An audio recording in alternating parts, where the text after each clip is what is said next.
پہلے تو میں اپنے محترم سننے والوں سے ایک جملہ کہتا ہوں یہاں سے یہی گزروں کہ جیسے کچی پکی پہلی دوسری تیسری چوتھی پانچویں پھر نویں آٹھویں دسویں پھر میٹرک اور پھر اس کے بعد جو ہے وہ اعلیٰ تعلیم اور پھر اعلیٰ تعلیم کلاسیں ہوتی ہیں نا، ایسے تشیع کی بھی کلاسیں ہیں. شیعت بھی کلاسوں کے ساتھ آگے بڑھتی ہے. ہر شیعہ ایک کلاس کا نہیں ہے، ہر شیعہ کی ایک کلاس نہیں ہے. تشیع کی الف بے، الف اور بے حروف تہجی تشیع کی. کونا للظالم خصما وللمظلوم اونا. اے میرے حسن و حسین، ہمیشہ ظالم کے دشمن رہنا، مظلوم سے پیار کرنا، یہ تشیع کی الف بے. اب اگر کوئی تشیع کی الف بے سے ہی آشنا نہیں ہے تو اسے حق نہیں ہے خودکشی آ کے. تشیع کی الف بے کہاں کہہ رہے ہیں مولا کائنات کہ اگر مظلوم شیعہ ہو تو اس کی حمایت کرنا، ظالم اگر کافر ہو تو اس کی مخالفت کرنا. ظالم ظالم ہے، مظلوم مظلوم ہے، اس کا کوئی مسلک ہو، کوئی دین ہو، کوئی دھرم ہو. توجہ میرے ساتھ ہے. کوئی شناخت ہی ظالم کی ظالم ہونے میں ہے، شناخت ہی مظلوم کی مظلوم ہونے میں. یہ کب کہا ہے مولا نے کہ دین اور مذہب کی بنیاد پر ظالم اور مظلوم کی تشخص و تعین کرنا؟ جو بھی ظالم ہے وہ ہمارا نہیں ہے، جو بھی مظلوم ہے وہ مولا کی وصیت کے مطابق ہمارا ہے. اب پہلے طے کریں کہ وہاں ظلم ہو رہا ہے یا نہیں ہو رہا. اگر یہ صغرا اور کبرا جوڑنے کے بعد نتیجہ لینا ہے تو پہلے یہ تو طے کر دیا مولوی صاحب آپ نے کہ ظالم سے نفرت کرنی ہے اور مظلوم سے پیار کرنا ہے. یہ تو بات ٹھیک ہے. یہ بھی تو طے کیجئے کہ وہاں ظلم ہو رہا ہے یا نہیں ہو رہا. تو یہ طے کیجئے. مسلمات میں سے ہے کہ پارا چنار میں ظلم ہو رہا ہے، مسلمات میں سے طے شدہ ہے کہ فلسطین کے اندر ظلم ہو رہا ہے. جب ظلم ہو رہا ہے تو پھر مولا کے مطابق ہمیں مظلوم کے ساتھ کھڑا ہونا ہے. ہمیں یہ والی بات تو کرنی ہی نہیں ہے ایسے موقع پہ کہ جب امت واحدہ کی بات ہو رہی ہو، مسلمانوں کا انتشار ختم ہو رہا ہو، مسلمانوں میں قربت بڑھ رہی ہو. میں جانتا ہوں کہ اتحاد اور وحدت حقیقی معنی میں نہیں ہو سکتا. آپ کا آپ سے نہیں ہو سکتا، میرا آپ سے نہیں ہو سکتا، شیعہ کا ہر شیعہ سے نہیں ہو سکتا، سلمان کا ابوذر سے نہیں ہو سکتا.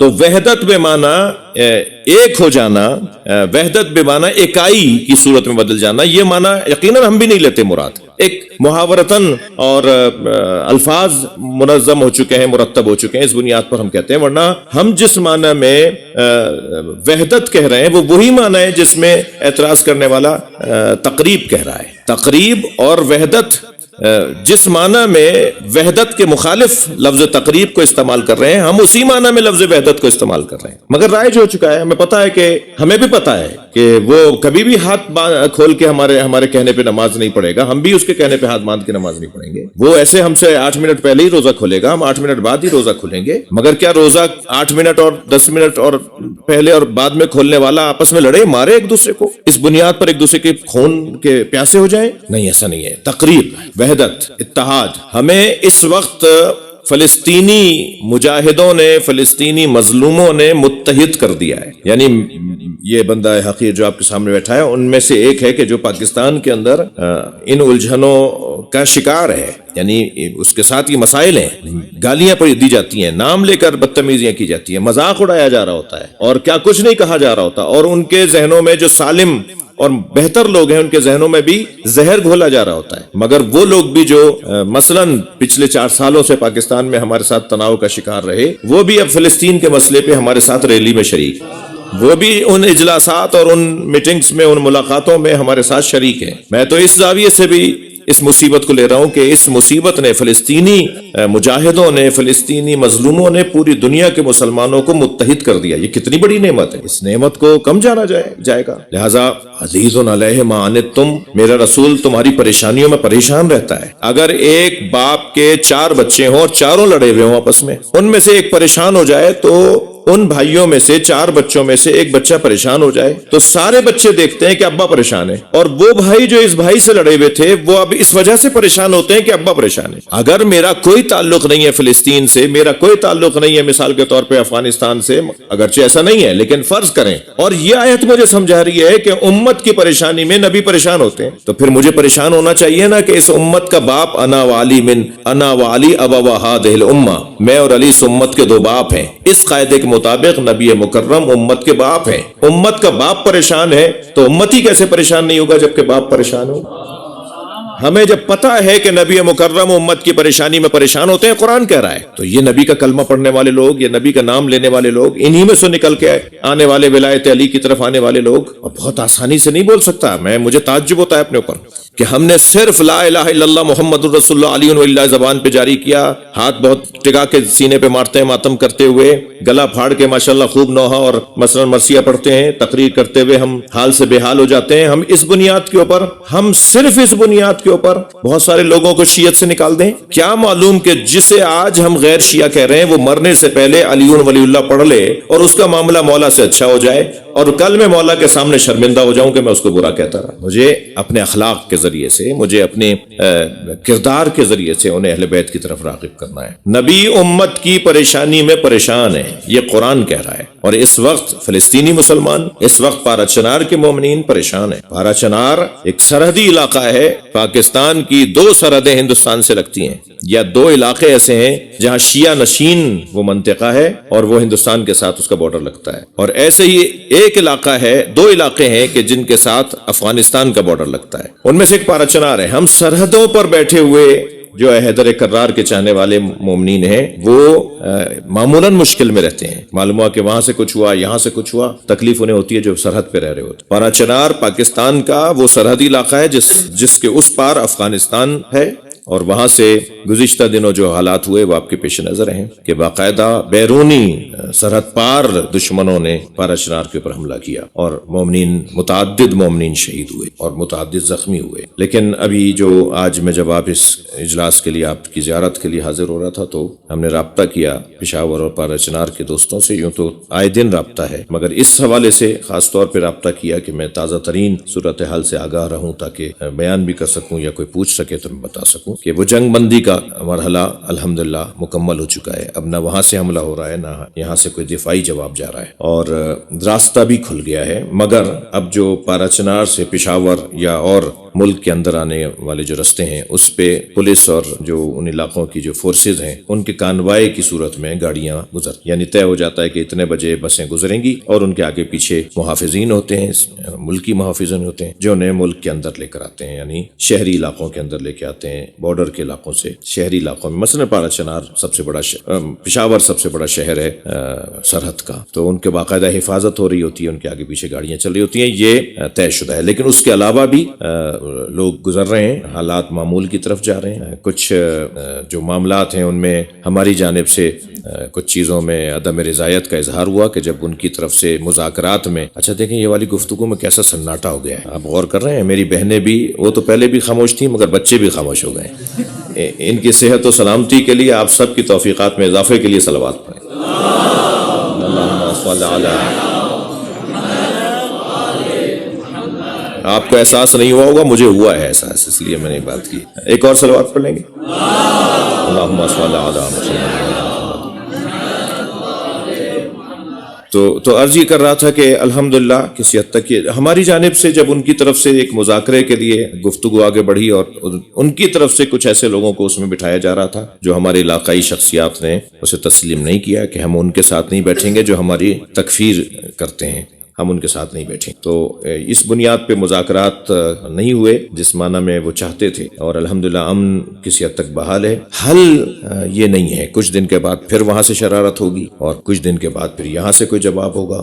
حل یہ ہے کہ ہماری جو ریاست ہے، ہماری جو مملکت ہے، اس کے جو محافظین ہیں، جن کا کام سرحدوں کی حفاظت، جن کے اوپر خرچہ اس بنیاد پر ہوتا ہے کہ وہ سرحدوں کے محافظ ہیں، وہ اس کا بنیادی اور اساسی حل تلاش کریں، وہ بتائیں کہ وہ اس کا حل کیا پیش کر رہے ہیں۔ مگر اتنا ضرور ہے کہ اگر خدا نخواستہ جیسا کہ قائد ملت جعفریہ نے فرمایا، جیسا کہ ہماری اور شخصیات نے باہمی ہمانگی اور باہمی مشاورت کے بعد بیانات دیتے ہیں کہ اگر یہ بات مسلسل ایسے تکرار ہوتی ہے، مزید دوبارہ سے ایسا کچھ ہوتا ہے، تو پھر اب یہ پارا چنار کی حفاظت کا مسئلہ ملکی سطح کا مسئلہ بنے، اور ہم انشاءاللہ پورے پاکستان کے اندر معقول مناسب انداز سے قانون کے قوانین کو مد نظر رکھتے ہوئے، پاکستان کے قانون کو مد نظر رکھتے کہتے ہوئے پاراچاری مسلمانوں اپنے بھائیوں مومنین کے دفاع کے لیے پھر گھروں میں نہیں بیٹھے۔ فلسطین کے حالات آپ کے پیش نظر ہیں، اور فلسطین کا مسلمان اس وقت خاص ایک کیفیت میں، ہمارا وہی عقیدہ ہے، میں بحیثیت ایک پاکستانی بات کر رہا ہوں، ہمارا وہی عقیدہ ہے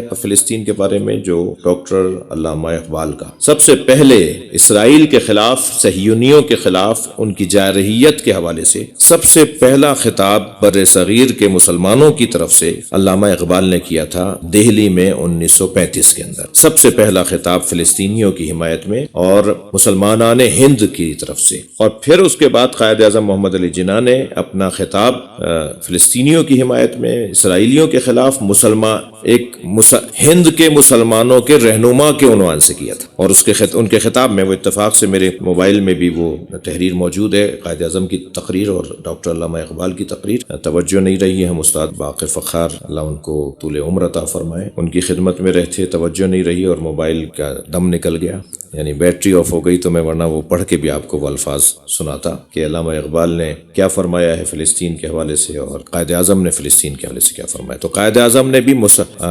مسلمانان ہند کی طرف سے خط کیا، میں ہند کے مسلمانوں کا موقف دے رہا ہوں۔ اس وقت پاکستان نہیں بنا تھا جب یہ مسئلہ شروع ہوا تھا، اور قائد اعظم ہندوستان کے مسلمانوں کے رہنما تھے۔ وہ تو ظاہر ہے جب پاکستان بن گیا اور ہمارے مسلمان بعض وہیں رہ گئے اور بعض نہیں، بڑی تعداد میں وہاں رہ گئے، تو پھر انہوں نے بعد میں کہنا شروع کیا کہ قائد اعظم محمد علی جناح ہمارا رہنما نہیں، اور وہ شاید صحیح کیا انہوں نے، ان کو یہی کرنا چاہیے، ہمیں ان سے کوئی گلہ نہیں ہے، اور وہ صحیح کہتے ہیں۔ ایک صلوات پڑھ لیں ذرا معاملہ۔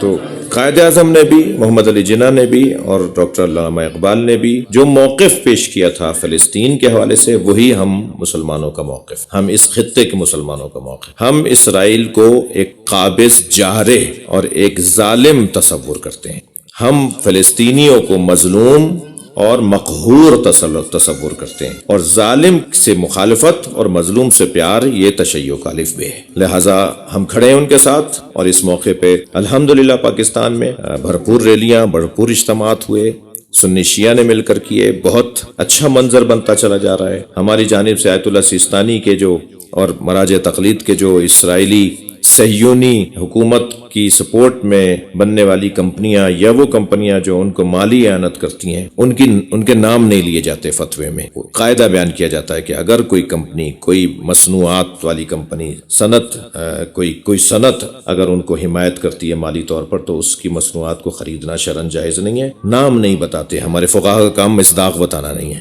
فتوے کے اندر مصداق نہیں بتایا جائے گا۔ کل آج وہ مصداق بتاتے ہیں، کل یہ کمپنی کوئی مسلمان خرید لے تو کیا ہوگا؟ تو مصداق بتانا ان کا کام نہیں ہے۔ تو مگر ہمارے اہل سنت بھائیوں کی طرف سے اس وقت جو فتوے آ رہے ہیں، جو مسلسل پاکستان کے اندر مفتی تقی عثمانی صاحب نے بھی ایک بیان دیا ہے، اس میں باقاعدہ وہ مصادیق بھی بتا رہے ہیں، وہ نام بتا رہے ہیں، وہ نام لے رہے ہیں کچھ کمپنیوں کے، ان کی یقیناً معلومات ہم سے زیادہ ہے، تو وہ نام بھی لے رہے ہیں کہ کون کون سی کمپنیاں ہیں جو اسرائیل کو مدد کر رہی ہیں اور ان کی مصنوعات سے استفادہ کرنا شرعاً جائز نہیں ہے، تو اس کا باقاعدہ اثر پڑ رہا ہے۔ تو پوری دنیا کا مسلمان اس وقت متحد ہو رہا ہے، اور اس کو نعمت جانا جائے، اور فلسطینیوں کی حمایت میں ہماری طرف سے کوئی کمزوری نہیں رہ پائے۔ عزیزان گرامی، نبی امت کی پریشانی میں پریشان رہتے ہیں۔ حریص علیکم بالمؤمنین رؤوف الرحیم، میرا رسول تمہارا حریص ہے، وہ ہمارے حریص ہیں، وہ ہمیں چاہتے ہیں۔ ٹھیک ہے، ضمناً ہم نعرہ بھی لگا دیتے ہیں، مٹھائی بھی سرکار کے نام پہ بانٹ دیتے ہیں، ہار پھول بھی تقسیم کر دیتے ہیں، پتیاں بھی ہوا میں فضا میں اڑا دیتے ہیں، اسٹیج بھی بڑا خوبصورت، ریلی اور میلاد کا جلوس بھی بڑا اچھا نکالتے ہیں، مگر نبی کو یہ نہیں چاہیے، نبی کو ہم چاہیے۔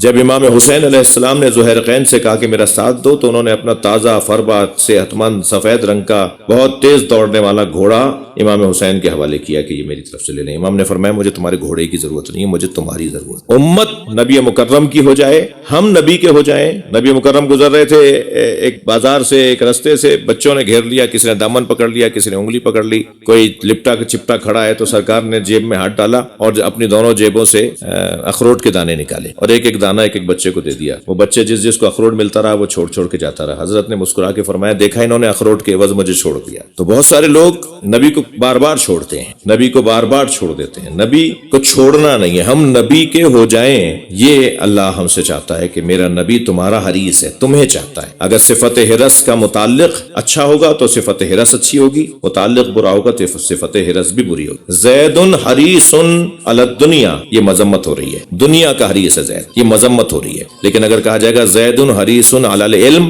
تو یہ تعریف ہو رہی ہے، زید علم کا حریص ہے۔ اگر متعلق اس کا اچھا ہے تو وہ حرص اچھی ہو جائے گی، برا ہے تو یہ صفت حرص برا۔ نبی کس چیز کے حریص ہیں؟ نبی معاذ اللہ ہمارے مال کے، ہماری تعریف کے، ہمارے نعروں کے حریص نہیں ہے معاذ اللہ۔ نبی مکرم ہمارے حریص ہیں کہ ہم ان کے ہو جائیں۔ در دل مسلم مقام، علامہ اقبال، در دل مسلم مقام مصطفیٰ است، آبرو ما ز نام مصطفیٰ است۔